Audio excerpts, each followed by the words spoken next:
We all know about the 3 R's, reading, writing and arithmetic. But should we be adding an S, speaking, to the list of key skills all children need to learn as part of their basic education? Just yesterday we discussed on the programme a report by the Education Endowment Foundation that found that the youngest children have really suffered in the area of speaking during lockdown. A report out today called Speak for Change by the all-party parliamentary group on Oracy thinks so, and they're calling for a major shake-up in schools to elevate the importance of developing speaking skills. Chair of the all-party group, Emma Hardy MP, joins us now. Emma, thanks very much for coming on the programme. Your report suggests that there's been just too much focus on phonics, literacy and numeracy in schools. But these are, I suppose, the core skills that kids desperately need, and speaking is meant to be a core part of the English curriculum. So what needs to change and why? Yeah, well, thank you for inviting me. I think what we need is we're asking particularly from the government for non-statutory guidance to actually support teachers, because what the report found is that 80% of head teachers and the majority of teachers think that developing speaking and listening is important. However, the way the curriculum has sort of been designed, they've been left to prioritise other subjects. And I know myself, because I was a primary teacher for 11 years, that actually if you want children to do well in their reading, if you want them to do well in their writing, then they've got to have that fundamental speaking and listening skills to start with.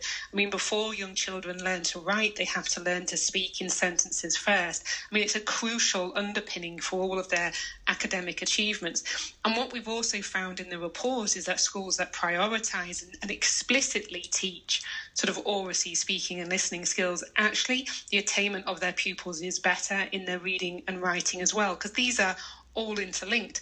And the thing about this all is that everyone agrees, and this isn't new. I mean, there was a book published we were hearing about earlier today in 1921, which was talking about the importance of speech. And then in 1972, the Bullock Inquiry again emphasised the importance of speech and learning oracy within schools.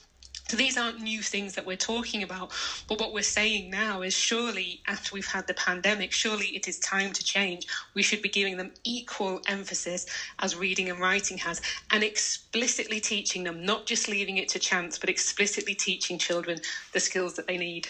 I couldn't agree more. I mean, I was the beneficiary at my state school, or one of my many state schools in Ireland, of an almost compulsory debating society. And I can honestly say I wouldn't be doing the job I'm doing today if I hadn't been forced into doing that. And you know, the kind of confidence that it gives you as a child to be able to raise your voice is really imperative, I'd say. But how do you think that oracy skills could be introduced into the curriculum, or indeed, how can they be improved? Well, the speaking and listening is a part of the curriculum, but what we're hearing from teachers is that teachers don't feel equipped to explicitly teach those skills themselves. So one of the things we're talking about is continual professional development for teachers, not just initial teacher training and early careers, but also for teachers throughout their time, so they really understand how do you actually move people on. What are the stepping stones in terms of developing effective oracy, speech and language skills? Because some schools are doing it, and it is always good to emphasise the positive. There are some schools which are absolutely outstanding and really are developing this oracy curriculum. And earlier on today, we heard from 3 young people who were at the presentation of the report, and they were outstanding, absolutely outstanding in how articulate they were, how they were able to express themselves. And what I really want to see is I want to see these skills for every child in every state school up and down the country, because it feels sometimes that it's left to chance, and that children who've maybe had a private education have access to oracy development of skills, and that children in the state schools don't always have the same, and that's not helpful for social mobility at all. I was actually just about to say that to you. I mean, the government's priority with levelling up, surely this is an essential skill, because it is one of the things that definitely, you know, it separates the haves and the have-nots when it comes to the confidence of raising their voices, isn't it? So, you know, just in terms of levelling up, it's imperative. Absolutely, and we heard from the CBI, and they were talking about the importance employers place on oracy, and they were saying that it's, according to employers, it's one of their top 3 priorities is the speaking and listening skills when they're looking at who do they want to employ. So this is showing that it isn't just important in terms of it helps children's self-expression, it helps them sort of work through disagreements and problems by being able to talk to each other. As I was a primary school teacher, I used to say learning to disagree without being disagreeable. but it's also helping them when they leave school as well and go on into the world of work. And we're hearing from one young person earlier who was absolutely amazing. She was talking about how she'd given a presentation, to over 1,000 people on her work experience in Year 10, was so impressed with her. They've asked her to continue to be sort of an ambassador for their company, as she's moved forward. And I think that's amazing that they've seen her and they've seen, the talent she has. But because she's had these explicit Oracy skills taught to her, she's had it for 6 years from, Year 7, how to debate, how to discuss, how to present. These weren't left to chance. And my concern and what the report says is that too often it's left to chance in schools.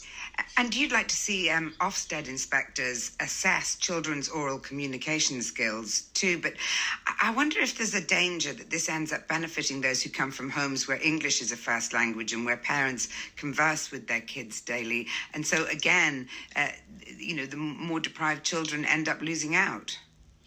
Well, School 21 is a fantastic example of a school that's really multicultural, that teaches Oracy exceptionally well, and all children, regardless of whether English is their first language or not, do really well with that curriculum.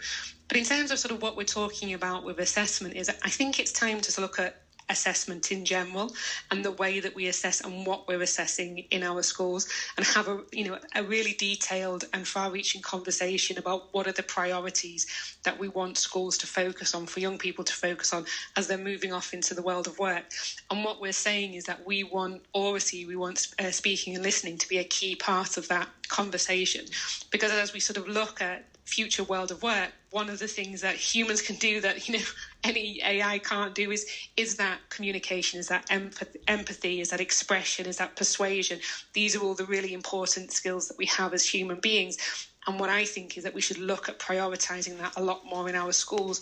And so having a conversation about assessment needs to happen, because the brutal truth of the matter is that schools will focus on what they have to assess. And if we want them to focus on Oracy, then it really does need to be part of an assessment process. I mean, just finally, Emma, do you think that the pandemic might provide an opportunity to rethink education in many different facets, but, obviously this one in particular today? Well, I hope so, because what we're seeing is prior to the pandemic, the disadvantage attainment gap was growing, and because of the pandemic, it's grown even wider.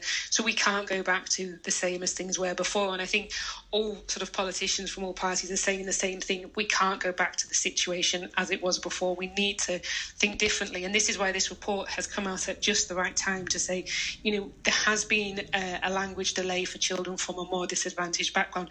We need to do something about it. We need to really think as a country, what are the skills that we want our young people to have? I mean, the English language is one of our most successful exports around the world. We have so many countries out there speak English, and yet it's kind of shocking then as a country that we don't focus on it. We don't prioritise this as a skill that we want our children to develop. So I think it's time to maybe think about things in a different way, focus on what really matters. And I will, of course, be arguing that developing explicit Oracy teaching in schools is something that really matters. Emma Hardy MP, Chair of the All-Party Parliamentary Group on Oracy, thank you very much for joining me.